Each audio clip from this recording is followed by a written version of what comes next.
తెలంగాణ సమాజానికి 25 ఏళ్ళుగా నేను సుపరిచితుని. నా 25 సంవత్సరాల రాజకీయ జీవితంలో బాధ్యతలో ఉన్నా, ఏ పార్టీలో ఉన్నా ఎథికల్గా వాల్యూతో ఉండాలని చెప్పి కోరుకుంటున్నాను. నేను 2014 జూన్ 2వ తారీఖు నాడు తెలంగాణలో ప్రభుత్వం ఏర్పడిన తర్వాత మొట్టమొదటి ఆర్థిక మంత్రిగా పనిచేసిన. 2018 సెప్టెంబర్ వరకు నేను ఈ రాష్ట్రానికి ఆర్థిక మంత్రిగా పనిచేసిన. తెలంగాణ రాష్ట్రాన్ని సాధించుకున్నది నీళ్ల కోసం, నిధుల కోసం, మా ఉద్యోగాలు మాకు కావాలని చెప్పి సాధించుకున్నాం. 2005లో ఆనాటి ప్రభుత్వం జలయజ్ఞంలో భాగంగా తుమ్మిడిహట్టి చేవెళ్ల ప్రాజెక్టుని ఆనాడు ప్రపోజ్ చేసింది. దాని విలువ 2006-7లో దాని విలువ 16,500 కోట్ల రూపాయలు. తుమ్మిడిహట్టి చేవెళ్ల ప్రాజెక్టు. ఆ తదుపరి 4-5 సంవత్సరాల తర్వాత మళ్ళీ అదే ప్రాజెక్టు 38,000 కోట్ల రూపాయలకు పెంచింది. ఆనాడు తుమ్మిడిహట్టి దగ్గర 152 ఫీట్లు బరాజు కట్టాలి, నీళ్ళని డైవర్ట్ చేయాలి, లిఫ్ట్ పెట్టి ఎల్లంపల్లికి తీసుకురావాలని చెప్పి ప్రపోజల్స్ ఉండే. కానీ ఆనాడు మహారాష్ట్ర ప్రభుత్వం అభ్యంతరాలు చెప్పడం వల్ల ఆనాడు మహారాష్ట్ర భూములు మునుగుతైన నెపంతో ఆనాడు శాంక్చురీ పార్క్ ఉందని చెప్పి ఆనాడు 152 మీటర్ల నుంచి 148 మీటర్లు తగ్గించాలన్నప్పుడు తెలంగాణ అవసరాలకు ఆనాడు ప్రభుత్వం చేపట్టిన ప్రాజెక్టులకి 16,50,000 ఎకరాల నీళ్లు కావాలని, 10 టీఎంసీల నీళ్లు రూరల్ ఏరియాకు తాగునీళ్ల కోసం కావాలని, 30 టీఎంసీల నీళ్లు హైదరాబాద్కు కావాలని, 15 టీఎంసీల నీళ్లు ఇండస్ట్రీస్ కావాలని చెప్పి అయితే కోరిండో అవి ఫుల్ఫిల్ కావు అని చెప్పి CWC report, irrigation department report వచ్చినప్పుడు కేసీఆర్ గారు అన్నాడు ముఖ్యమంత్రిగా ఒక మంత్రివర్గ ఉపసంఘాన్ని వేసిండు. హరీష్ రావు గారి నాయకత్వంలో వారు ఆనాడు ఇరిగేషన్ శాఖ మంత్రి, నేను ఆర్థిక మంత్రిగా, అదేవిధంగా ఇవాటి మంత్రిగా ఆనాడు మంత్రిగా ఉన్నటువంటి తుమ్మల నాగేశ్వరరావు గారు ఆర్ఎండ్బి మంత్రిగా మంత్రివర్గ ఉపసంఘం వేసింది. మంత్రివర్గ ఉపసంఘం సిడబ్ల్యూసి రిపోర్ట్లు, ఇరిగేషన్ డిపార్ట్మెంట్ ప్రతిపాదనలు, వాళ్ళ అవసరాలన్నీ కూడా మా ముందుకు పెట్టినప్పుడు మేమన్నాం, ఒకవేళ కనుక ఈ తుమ్మిడిహట్టి చేవెళ్ళ మన అవసరాలని తీర్చకపోతే మరో ప్రత్యామ్నాయ మార్గాన్ని అన్వేషించమని చెప్పినప్పుడు వారు అనేక రకాల సర్వేలు చేసి, అది టెక్నికల్ వాళ్ళు కాబట్టి ఇవాళ మేడిగడ్డ, సుందిల్ల, అన్నారం ప్రాజెక్టులకి వాళ్ళు ప్రపోజ్ చేశారు. ఆనాడు 63,000 కోట్లు అని చెప్పి వాళ్ళు అంచనా వేశారు. ఆ తదుపరి అనేక పరిణామాలు, అనేక జిల్లాల్లో వచ్చిన డిమాండ్లు, ఇంకా అనేక కొత్త ఏరియాకు నీళ్ళు ఇవ్వాలన్నటువంటి రైతుల ఆక్రందనలు, ఉన్న ఇరిగేటెడ్ ఏరియాకు స్టెబిలైజ్ చేయాలన్నటువంటి నిర్ణయాలు, అనేక రకాల నిర్ణయాల వల్ల అది 82,000 కోట్లకు పోయినమాట వాస్తవం. ఆ తదుపరి ఏం జరిగింది మాకు సంబంధం లేదు. ఇక్కడ మమ్మల్ని అడిగిన ప్రశ్న ఏంటంటే, మీరు ఆర్థిక మంత్రిగా ఉన్నారు కదా, ఈ డిజైన్లతో, ఈ కన్స్ట్రక్షన్తో, ఈ టెక్నికల్ ఆస్పెక్ట్తో మీకు సంబంధం ఉందా అని చెప్పి అడిగినారు. మాకు ఏమీ సంబంధం ఉండదు. రెండో ప్రశ్న, వాళ్ళని కాళేశ్వరం స్పెషల్ పర్పస్ వెహికల్ అయితే పెట్టిండ్రో, కాళేశ్వరం ఇరిగేషన్ ప్రాజెక్టు కోసం ఒక కార్పొరేషన్ పెట్టిండ్రో, ఆ కార్పొరేషన్ రుణాల మీద మీకైనా అధికారం ఉందా అడిగిండ్రు. కానీ కార్పొరేషన్ మీద ఆర్థిక డిపార్ట్మెంట్కి, ఆర్థిక మంత్రికి ఏం సంబంధం లేదు. వాళ్ళు ఆనాడు ప్రాజెక్ట్ రిపోర్టు బ్యాంకులో సబ్మిట్ చేసిండ్రు, డబ్బులు తెచ్చుకున్నారు, వాళ్ళే ఖర్చు పెట్టుకుని తప్ప మాకు సంబంధం లేదు. అసలు ఒక్క మాటలో చెప్పాలంటే ఇరిగేషన్ డిపార్ట్మెంట్కు తోడుగా అనుబంధంగా వాళ్ళ దగ్గరనే ఒక అకౌంట్ డిపార్ట్మెంట్ ఉంటుంది, దానికి ఒక ఆడిట్ డిపార్ట్మెంట్ కూడా ఉంటుంది. ఆ బిల్లులు మంచా చెడా, పనులు అయినాయా కాలేదా, క్వాంటిటీ ఉందా లేదా, క్వాలిటీ ఉందా లేదా, ఇవన్నీ చెక్ చేసుకోవాల్సింది ఆ ఇరిగేషన్ డిపార్ట్మెంట్ నుండి వాళ్ళ అకౌంట్ సెక్షన్, ఆ తదుపరి ఆడిట్ సెక్షన్ మా దగ్గరికి వస్తుంది. కాళేశ్వరం కార్పొరేషన్ కింద ఏ డబ్బులైతే ఉండనో వాళ్ళే నేరుగా పే చేసుకున్న మాకు సంబంధం లేదు. బడ్జెట్ అలొకేటెడ్ డబ్బు అయితే ఉందో మా దగ్గర అలొకేటెడ్ డబ్బు ఉంటే తప్పకుండా దాని ప్రకారం బిల్లు పే చేస్తాం తప్ప దాని వాల్యూస్తో కానీ వాటితో మాకేం సంబంధం లేదని చెప్పి కరాఖండిగా చెప్పడం జరిగింది. కానీ వాళ్ళ ఎంత దుర్మార్గులు అంటే ఈటల రాజేంద్ర గారు పిలుస్తాను, ఏం పిలుస్తావు, ఏం పిలిచినా ఏముంటుంది.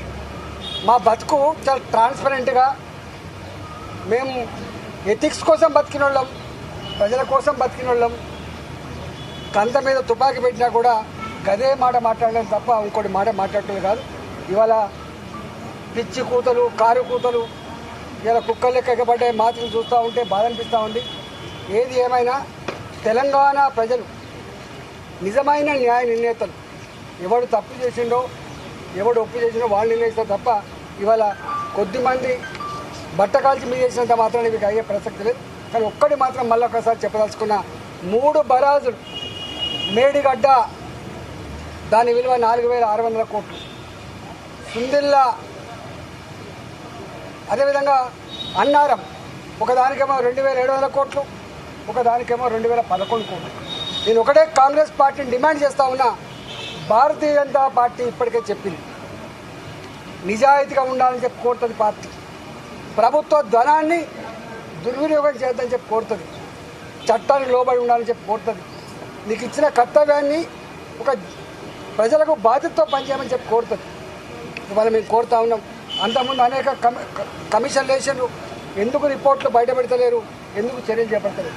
నేను ఇక్కడ కూడా కోరుతున్నా, ఇప్పటికే సంవత్సరం గడిచిపోయింది, త్వరగా ఈ రిపోర్ట్ను బయటపెట్టండి.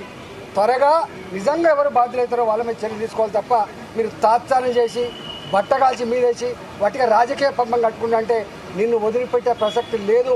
తెలంగాణ సమాజం నిశ్చితంగా గమనిస్తూ ఉంది. నువ్వు ఏ ఆరోపణలు చేస్తూ ఉన్నావో, ఏ మాటలు మాట్లాడుతున్నావో, ఇవాళ ఆ మాటలకు కట్టుబడి, ఆ ఆరోపణలకు కట్టుబడి రేపు ఆ రిపోర్ట్ను బయటపెట్టు.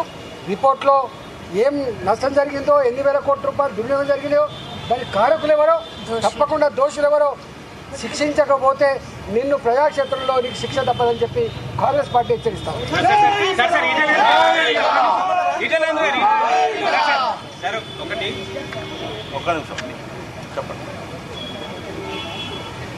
మీడియా సమావేశాల్లో ఈటల రాజేందర్ పదే కొన్ని అంశాలు చెప్పాడు. కాళేశ్వరం ప్రాజెక్టు ముమ్మాటికి కేసీఆర్ తానే డిజైన్ చేసి తానే కట్టారు అని చెప్పారు. ఈ అంశాన్ని ఈరోజు కమిషన్ ముందు చెప్పారా? ఇది క్యాబినెట్ ఓవరాల్ నిర్ణయం, దాంట్లో మంత్రుల ప్రమేయం ఉండదు, ఇది టెక్నికల్ టీం తీసుకునే నిర్ణయం అని చెప్పినట్టు తెలుస్తుంది. అంటే మీరు కేసీఆర్ని రక్షించే ప్రయత్నం చేస్తున్నారు. నేను చెప్పడం కాదు చాలు, కేసీఆర్ గారే 100 సార్లు బహిరంగ సభల్లో ఏం చెప్తాడు, మీతో కూడా చాలా చెప్పుకుంటాడు. Brainchild of KCR, Kaleshwaram project సృష్టికర్త కేసీఆర్ అని చెప్పి తాను చెప్పుడు, నేను చెప్పడం కాదు. మీరు కమిషన్కి చెప్పారా మరి ఆ విషయాన్ని? 100 సార్లు మీటింగ్లలో, ప్రెస్ మీట్లలో నా మెదడు కరిగించుకొని కష్టపడి అనేక రకాల సర్వేలు చేసిన చెప్పి ఆయన చెప్తున్నారు. రాజేంద్రనంటే కమిషన్ ముందు వెళ్ళినప్పుడు మాత్రము ఇది కేబినెట్ నిర్ణయము, టెక్నికల్ స్టాఫ్ తీసుకుంటది, మాకు రాజకీయ నాయకులకు సంబంధం లేదంటే ఒక రకంగా మీరు కేసీఆర్ని బయటపడే ప్రయత్నమే కదా. నీకు తప్పుడు అర్థమవుతుంది, నువ్వు ఆలోచన తక్కువ చేస్తున్నావు. నేను అన్న మాట ఏంటంటే, ప్రాజెక్టు కట్టాలనే ఆలోచన ప్రభుత్వం తీసుకున్నది. టెక్నికల్ కమిటీ తుమ్మిడిహట్టి దగ్గర కట్టొద్దని చెప్పింది. దానికి నిర్ణయం తీసుకున్న వ్యక్తి మొట్టమొదటిగా కేసీఆర్ ఈజ్ బాస్, మొత్తం క్యాబినెట్ బాస్ కేసీఆర్, రాష్ట్ర ముఖ్యమంత్రి కేసీఆర్. దానికోసం కమిటీ వేసిండు. కానీ అంతిమంగా నిర్ణయం అమలయ్యేది నా బ్రెయిన్ చైల్డ్ కాబట్టి అమలు చేస్తా అని చెప్తే ఒక్కడివే అమలు చేస్తాయి కాదు. దాని క్యాబినెట్ మొత్తం ఆమోదిస్తే మాత్రమే అది కన్స్ట్రక్షన్ అవుతుంది తప్ప ఒక కేసీఆర్ ఆమోదించిన పద్ధతి ఉండదు. ప్రాజెక్టు డిజైన్ చేశాడు, కేసీఆర్ కట్టాడు అని మీడియా సమావేశంలో మీరు చెప్పారు. ఇదే విషయాన్ని కమిషన్ కి చెప్పారా? అక్కడ మాత్రం టెక్నికల్ టీం చూసుకుంటుంది, మాకు సంబంధం లేదని స్టేట్మెంట్ చేశారు. ఎక్కడ కట్టాలి, ఎట్లా కట్టాలి, దాని క్వాలిటీ ఏంది, దాని క్వాంటిటీ ఏంది, దాని డెప్త్ ఎంత, అవన్నీ మాకు సంబంధం ఉండాలి. ఫైనాన్స్ డిపార్ట్మెంట్, నేను ఫైనాన్స్ డిపార్ట్మెంట్ సంబంధించిన మంత్రిని, అదంతా ఇరిగేషన్ డిపార్ట్మెంట్ వాళ్ళు చేయాల్సిన పని. మీరు మీడియా సమావేశాల్లో బీజేపీ పార్టీలో చేరిన తర్వాత చేసిన స్టేట్మెంట్ ఏంటంటే కాళేశ్వరం నేను దగ్గర నుండి చూసినా అంత కేసీఆర్ చేశాడు, కేసీఆర్ కట్టాడు, ఇంజనీర్లు లేరు, ఏం లేరు అని చెప్పారు. మీకు గుర్తుంటుంది. తప్పు.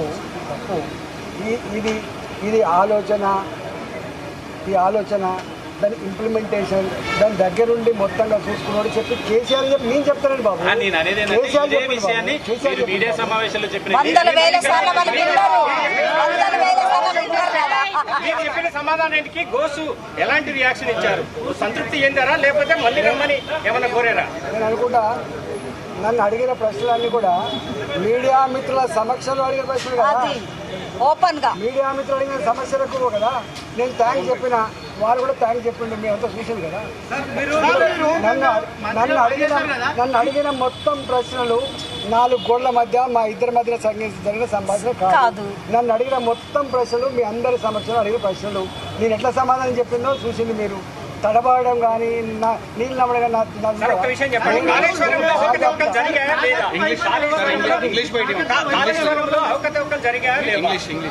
మీ దృష్టికి ఏమైనా వచ్చాయా?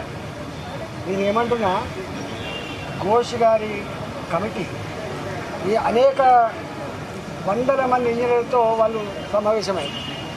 వాళ్ళు మొత్తం తీసుకున్నారు.